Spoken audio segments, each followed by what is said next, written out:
Hi everyone, my name is Jessica Harris. I'm currently the President of Women's Technology here at KSU, and we are starting a new series called WIT On the Go, where we'll be interviewing students on campus. Each episode has a different topic, so this episode we're going to talk to students who have completed a internship or co-op. So state your name, major, year, and the position of your internship.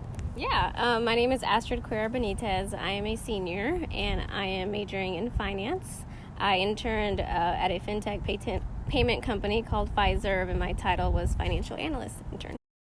My name is Morgan Jennings Jones. I am a senior. I am a double major, so I do management and information systems, and I was an information assurance intern.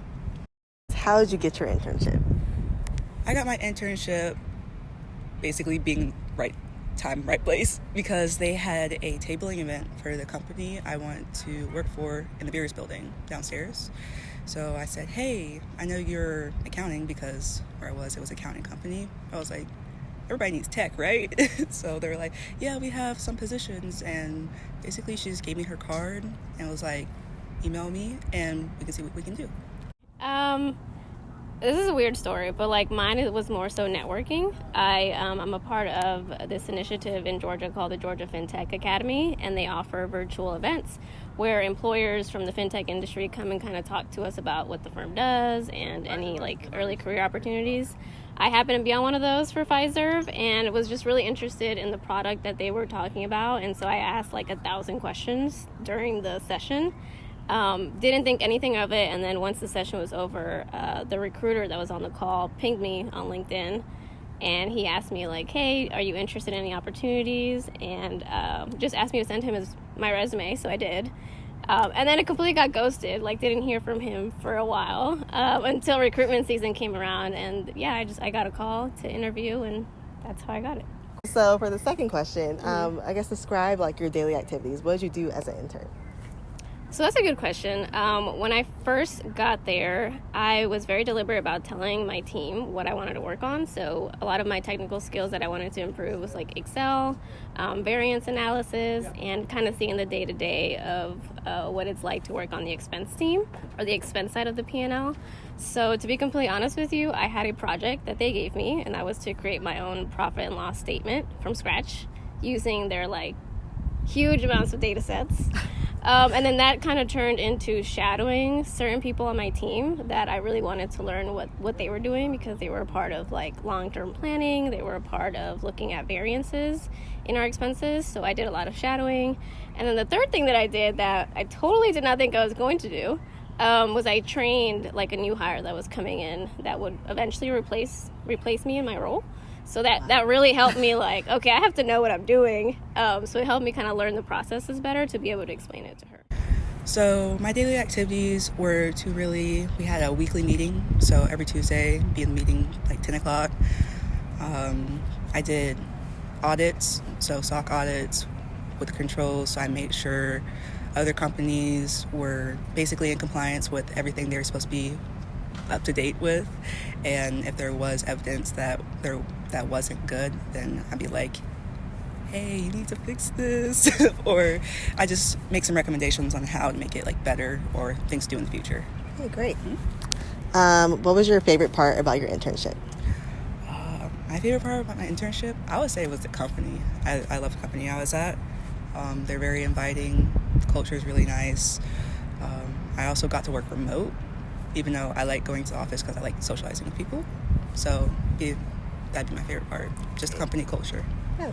So my favorite part about interning was really not even the job aspect or the technical side. It was more so the culture and the fit. For me, I was really intentional about going to all of the as many events as I could outside the workplace. So I went to lunches with my team. I went to after hours. They had a couple things for the interns to get to know each other, but I really wanted to feel the culture. So I would go and eat lunch at the cafeteria. I would talk to different people in different departments, because I needed to be able to determine at the end of these 10, 12 weeks if it was going to be somewhere where I felt good about coming in. I mean, nobody wants to work, but I at least wanted to feel like it was going to be the right place for me. So for me, really, it was just feeling out the culture and the people and how inviting they were, and really welcoming to all my questions.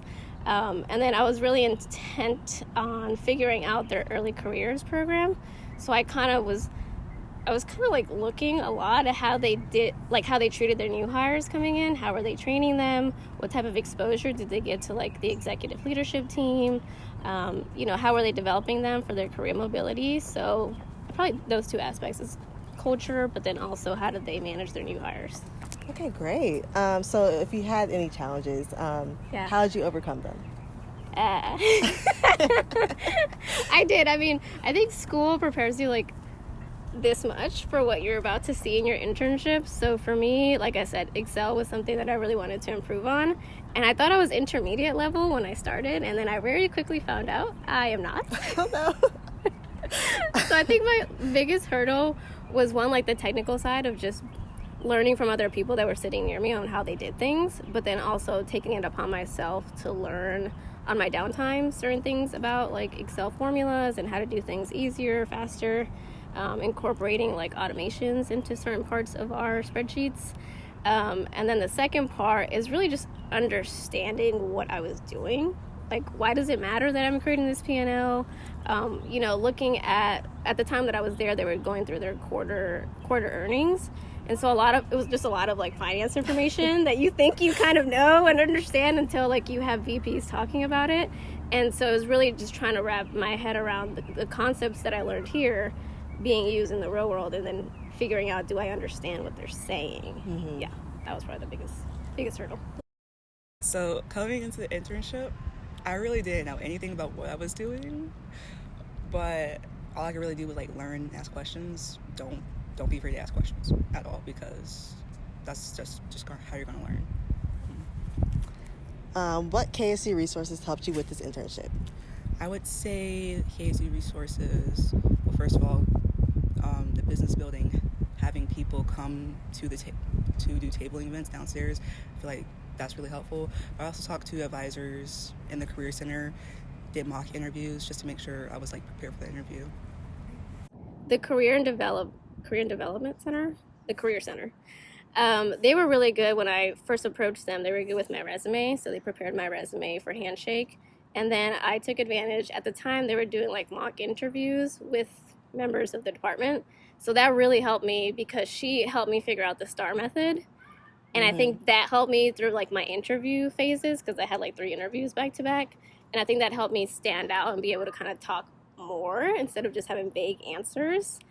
And then it's not really KSU related, but I watched a lot of like videos on people that were interning and things that they kind of took from what they could have improved upon. So I incorporated that when I first started as well. Great, that sounds great. So you mentioned the STAR method. Our viewers may not know what that is, so could you just explain it? Sure. So STAR method is just a way that you answer behavioral or scenario type questions during your interview, and it stands for situation, task, action, and result. So for example, I think I was given something to the effect of, tell me about a time where you failed, right? So then I had to pull something from like either a club event or, some type of group project, and you present the situation to them, you present what your task was, and then you kind of present like, this is what I did to overcome XYZ, and the result was, I don't know, we won the hackathon or something like that. So it's just being a little bit more detailed when you answer your questions. Okay, great. So is there any last advice, last tips you can tell our students? Last tips? So I have a couple, so I'll only bring it down to like 2.